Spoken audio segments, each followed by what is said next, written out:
Hello friends, good morning. आज हम अगला भाग पढ़ेंगे nth ऑर्डर तथा फर्स्ट डिग्री के रैखिक अवकल समीकरण को हल करने की। तो हम इससे पहले दो स्पेशल फॉर्म पढ़ चुके हैं, विशेष कंडीशन वाले। तीसरा है रिकार्टिव इक्वेशन। वो इक्वेशन क्या है?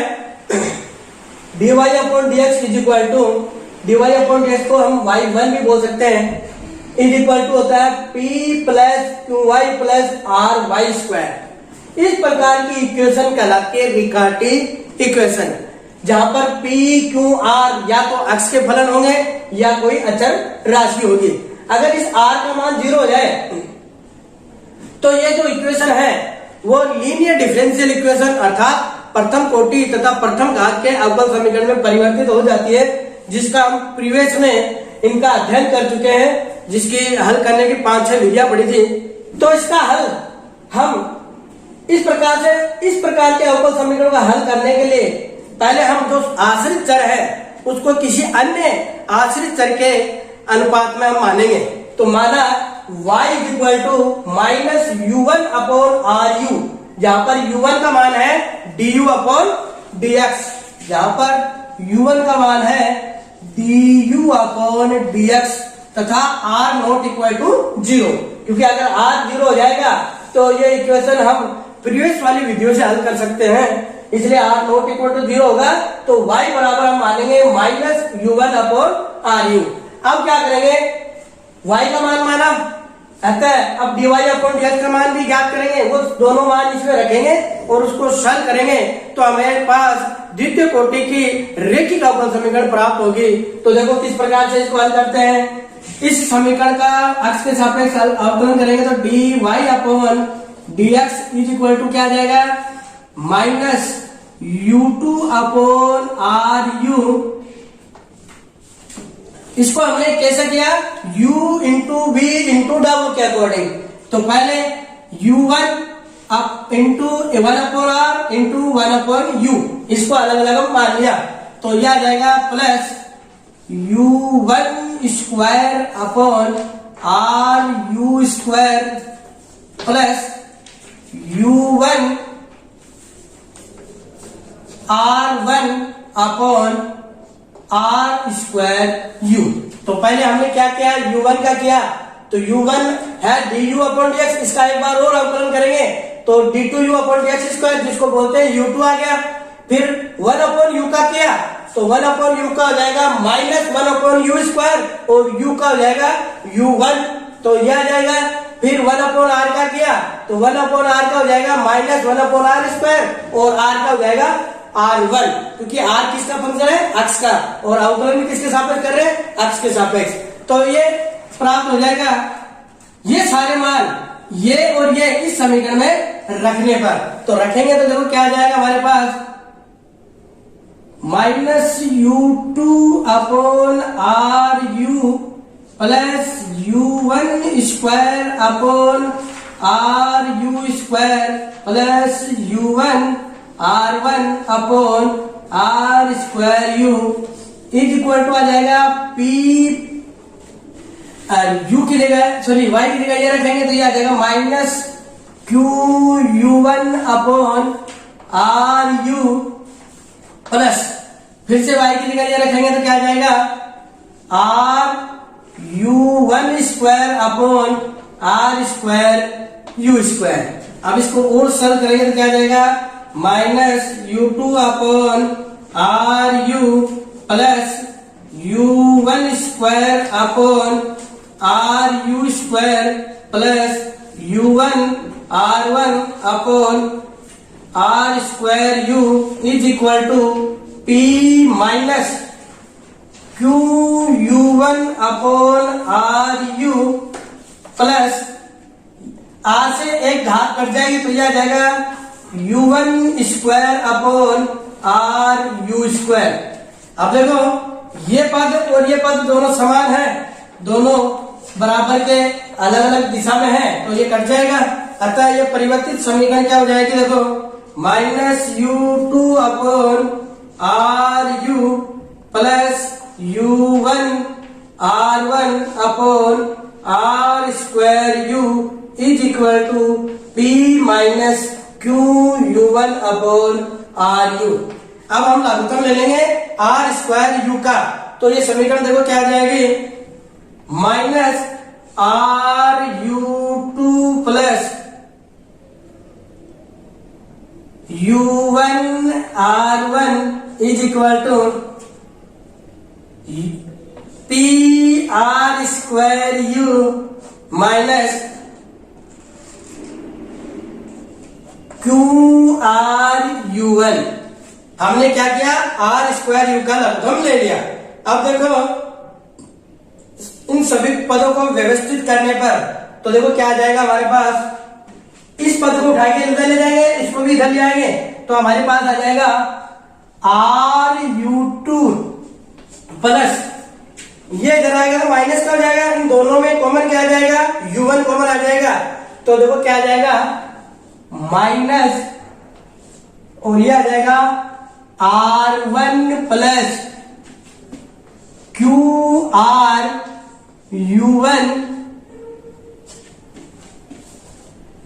Plus P R square U is equal to 0। तो ये जो इक्वेशन बनी ये हो जाएगी U में द्वितीय घात की लीनियर डिफरेंशियल इक्वेशन, क्योंकि U2 का मतलब है d2u अपन dx स्क्वायर, U1 का मतलब है du अपन dx, और ये इधर आ गया U, तो ये क्या हो गया P आर, ये सारे क्या है x के फलन है। हम r का भाग लगा देंगे तो हमारे पास देखो क्या हो जाएगा, U2 minus R1 plus R1 upon R Q U1 plus P R U is equal to 0। तो ये हमारे पास प्राप्त हो जाएगी द्वितीय कोटि की रेखिक अवकल समीकरण, जिसको हम प्रीवियस विधि से प्रीवियस क्लास में हम पढ़ चुके हैं, उसके आधार पर इसको हल कर लेंगे, उससे हमें U का मान प्राप्त हो जाएगा। वो U का मान क्योंकि द्वितीय कोटि का है, तो हम जानते हैं कि द्वितीय कोटि के अवकल समीकरण को हल करते हैं तो दो स्वेच्छ अचर आते हैं। हमने मान लिया एक C1 है एक C2 है, तो इसका हल क्या आ जाएगा, हमारे पास U इज इक्वल टू आ जाएगा C1 Fx plus C2 Gx, ये प्राप्त होगा क्योंकि द्वितीय कोटि का है। इसको हल करेंगे क्योंकि इधर 0 है, तो हमें पास CF का मान प्राप्त होगा, क्योंकि हम जानते हैं द्वितीय कोटि का अवकल समीकरण को हल करने के लिए CF और PI याद करते हैं। CF होता है कॉम्प्लीमेंट्री फंक्शन और PI होता है पर्टिकुलर इंटीग्रल, वो दोनों मान याद करते हैं, परंतु यहाँ पर 0 है, इसलिए हमारे पास PI का मान तो 0 हो जाएगा, ओनली CF का मान आएगा। और CF का मान हम जानते हैं ये दो कोटि का है, तो इसके हल में दो ही स्वेच्छ अचर आते हैं, C1 और C2 हमने मान लिया, तो U इज इक्वल टू आ जाएगा C1 Fx plus C2 Gx, ये U का मान आ गया। अब इसका हम अवकलन करेंगे x के सापेक्ष, तो U1 बराबर आ जाएगा, C1 तो कांस्टेंट राशि है, F1x, F का x के सापेक्ष अवकलन किया तो F1, C2 कांस्टेंट राशि, और G का अवकलन किया तो G1x। ये दोनों मान U और U1 का मान इसमें रख देंगे, तो हमारे पास y का मान क्या आ जाएगा, y is equal to minus C1 U1x plus C2 G1x upon R, और U का मान आ जाएगा C1 Fx plus C2 Gx, और ये हो जाएगा हमारे पास अभीष्ट व्यापक हल। किस प्रकार के अवकल समीकरण का, रिगाटी इक्वेशन का हल है वो इस प्रकार से प्राप्त होगा। तो पहले हम अगर आपको ये देखना कि ये इक्वेशन किस रूप की है, अगर ये रिगाटी रूप की है तो हम y बराबर मानेंगे ये, और इसका मान जब इसमें रखेंगे और इसको सरल करेंगे तो हमारे पास लास्ट में U का मान होगा, उस U का मान उस दिए गए समीकरण में फिर से रखेंगे जो हमने मानी थी उसमें रख देंगे, और उससे आपका y का मान प्राप्त हो जाएगा। ये हल ही उस रिगाटी इक्वेशन का हल कहलाता है। अब इसी मेथड के आधार पर हम एक सवाल हल करते हैं, वो सवाल ये है, सोल्व हल कीजिए y1 का मतलब dy अपॉन dx बराबर -2 -5x -2y स्क्वायर। तो ये इक्वेशन उसको देख के हम कंपेयर करेंगे तो हमारे पास p का मान क्या आ जाएगा, p का मान आ जाएगा हमारे पास -2, q का मान आ जाएगा हमारे पास -5, और आर का मान आ जाएगा हमारे पास -2। तो पी क्यू आर का मान प्राप्त हो गया। और इस समीकरण को देखने पर हमें लग रहा है कि यह रिकार्टेड नॉन लीनियर डिफरेंशियल इक्वेशन। क्योंकि ये नॉन लीनियर क्यों है? क्योंकि हम जानते हैं कि ये आश्रित चर की घात अगर 1 से ज्यादा है, आश्रित चर उसके अवकल गुणांकों की घात अगर 1 से ज्यादा है तो वो कहलाती है नॉन लीनियर डिफरेंशियल इक्वेशन। तो ये आ गया हमारे पास नॉन लीनियर डिफरेंशियल इक्वेशन। अब इसका कंपेयरिंग करने पर हमारे पास पी क्यू का मान आ गए। अब चूंकि ये रिकार्डिंग रूप की अवकल समीकरण है, अतः हम y बराबर हम मानेंगे -u1/ru। यह मानेंगे r का मान हमारे पास -2 है, ये रखेंगे तो हमारे पास u का मान क्या, y का मान क्या आ जाएगा u1/2u। ये आ गया y का मान। अब हम dy/dx का मान याद करेंगे, अर्थात y1 का, अर्थात इस अवकल समीकरण का इस समीकरण का x के सापेक्ष अवकलन करने पर अवकलन करेंगे तो देखो क्या आ जाएगा u2/2u माइनस u1/2u²। मैंने इसको किस प्रकार से किया? इस प्रकार से किया, 1/2 तो कौन सी राशि है u1 × 1/u। तो 1/2 तो बाहर आ गई, पहले u1 का किया, u2 हो गया तो ये आ गया, फिर इनको छोड़ दिया, 1/u का किया तो -1/u² और u का हो जाएगा u1। एक u1 पहले से, एक दूसरा अवकलन से आ गया तो u1² आ गया। अब ये दोनों मान इस समीकरण 1 में रखने पर रखेंगे तो देखो क्या आ जाएगा हमारे पास u2/2u minus u1²/2u² is equal to -2 -5। y की जगह रख देंगे, ये हमारे पास है u1/2u -2। y की जगह फिर से रखेंगे तो ये आ जाएगा u1²/4u²। क्योंकि इसका वर्ग करेंगे तो ये आ जाएगा। अब इसको सरल करेंगे तो क्या आ जाएगा, ये आ जाएगा u2²/2u minus u1²/2u² is equal to -2 -5/2 u1/u minus u1²/2u²। क्योंकि 4 में 2 का भाग देंगे तो 2 आ जाएगा। अब देखो ये पद और ये पद दोनों बराबर हैं और दोनों बराबर के विपरीत दिशा में समान है, तो ये कैंसिल हो जाएंगे। अतः दिया गया ये अवकल समीकरण परिवर्तित हो जाएगा और दोनों तरफ क्या आ जाएगा हमारे पास u2/2u is equal to -2 -5/2 u1/u। दोनों तरफ लघुत्तम ले लेंगे 2u का तो हमारे पास आ जाएगा u2 is equal to -4u -5u1। इन दोनों को इधर ले आएंगे तो क्या आ जाएगा u2 + 5u1 + 4u is equal to 0। तो ये जो अवकल समीकरण हमें प्राप्त हुई ये कहलाएगी अचर गुणांकों की द्वितीय कोटि की रैखिक अवकल समीकरण। क्योंकि इसके गुणांक 1, 5, 4 अचर हो गए तो ये कहलाती है अचर गुणांकों की, और चूंकि इन सब की घात कितनी है 1 है तो ये कहलाते हैं रैखिक अवकल समीकरण। और ये 2 बार अवकलन है तो ये कहलाता है द्वितीय कोटि की अचर गुणांकों की रैखिक अवकल समीकरण। और हम जानते हैं इस प्रकार के अवकल समीकरण को ज्ञात करने के लिए पहले हमें ऑक्सिलरी इक्वेशन चाहिए, फिर उसका CF ज्ञात करेंगे, PI ज्ञात करेंगे, फिर उससे हमें U का मान प्राप्त होगा। क्योंकि इधर बराबर 0 है तो PI का मान ज्ञात करने की जरूरत नहीं है। अतः इस समीकरण की ऑक्सिलरी इक्वेशन क्या हो जाएगी, ऑक्सिलरी इक्वेशन हो जाएगी m² + 5m + 4 is equal to 0। D की जगह ऑक्सिलरी इक्वेशन में D की जगह हम रख देंगे m।